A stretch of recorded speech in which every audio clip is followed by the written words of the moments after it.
Hi friends, welcome back to my channel. তো আজকে আমি নিয়ে চলে এসেছি একটা নতুন ভিডিও। তো তোমরা দেখেই বুঝতে পারছো যে আমি প্যান্ডেল হপিংয়ের ভিডিও শেয়ার করতে চলেছি। তো দিনটা ছিল মহালয়া, তার সাথে ছিল সানডে, আর আমার কাছে ছিল পাস। তো আমি কেন বাড়িতে বসে থাকবো? তো এখানে মাসার্টের পাসটা দেখিয়ে আমি এন্ট্রি করলাম।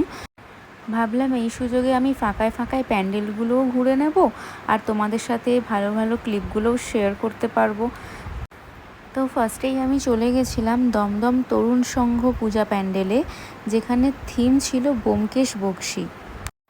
ব্যোমকেশ বক্সীর বিভিন্ন গল্পের ছোট ছোট টুকরো এখানে তুলে ধরা হয়েছে, আর মাতৃ প্রতিমাটিও থিমটিকে যথেষ্ট জাস্টিফাই করেছিল।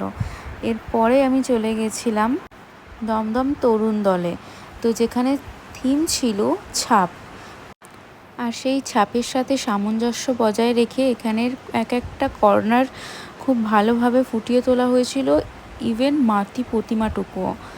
আর তারপরেই চলে গেছিলাম দমদমের ভারত চক্রতে, যেখানে থিম ছিল অরা, আর তোমরা চারিদিকে দেখতে পাবে মায়ের অরা কিভাবে ফুটিয়ে তোলা হয়েছে। আর তারপরে আমরা আমাদের এই বছরের সবথেকে বেশি যেটা ট্রেন্ডিং মাতৃ প্রতিমা বলতে পারো, সেটা হলো অর্জুনপুরের আমরা সবাই ক্লাব, আর সেখানের এবছরের থিম ছিল মুখোমুখি। তো আমিও চলে গেলাম সেখানে। তো গিয়ে দেখছি চারিদিকটা বাইরে তো আমি অনেক ধরনের গাছপালা দেখেছিলাম, যেগুলো আমার দেখে মনে হয়েছিল রিয়েল, বাট তারপরে আমি জানতে পারলাম সেগুলো রিয়েল নয়। আর যখনই তোমরা ভেতরে প্রবেশ করবে প্যান্ডেলের, মনে হবে তোমরা কোনো অন্য প্ল্যানেটে চলে গেছো। এত সুন্দরভাবে ফুটিয়ে তোলা হয়েছে প্যান্ডেলটাকে, এত সুন্দর কাজ আমি খুব কম প্যান্ডেলেই দেখেছি।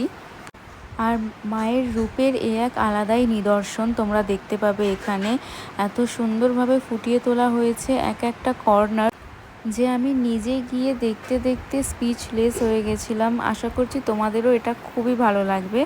আর তারপরে last but not the least, আমাদের প্রত্যেক বছরের সবথেকে বেশি হাইপ তোলে যে প্যান্ডেল, সেটা হচ্ছে তালা প্রত্যয়। তো এবছর তালা প্রত্যয়ের 100 বছর পূর্তিতে তাদের থিম ছিল বাংলার ফসল, মানে শস্য।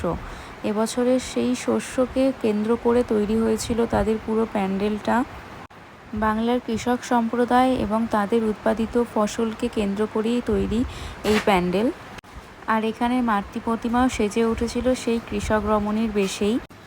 ওভারঅল তালা প্রত্যয় তাদের 100 বছর পূর্তিকে যথেষ্ট পরিমাণে সার্থক করেছে। তো আমার তো আজকের মতো প্যান্ডেল হপিং কমপ্লিট। তোমরাও বেরো, 23rd থেকে সব প্যান্ডেল মোটামুটি ওপেন হয়ে যাচ্ছে। এবার যদি বলো যে মহালয়া থেকেই প্যান্ডেল ঘোরা বা প্যান্ডেল হপিংটা একটু বেশি বাড়াবাড়ি, তাহলে বলবো আমাদের যা লাইফস্টাইল, যা বিজি শেডিউল, তার সেখানে আমরা আরও 2 এক্সট্রা দিন যদি মজা করে নিই, তাতে ক্ষতিটা কী? তো চলো তোমরাও ঘোরো, মজা করো, পুজো খুব ভালো করে কাটিও। টাটা।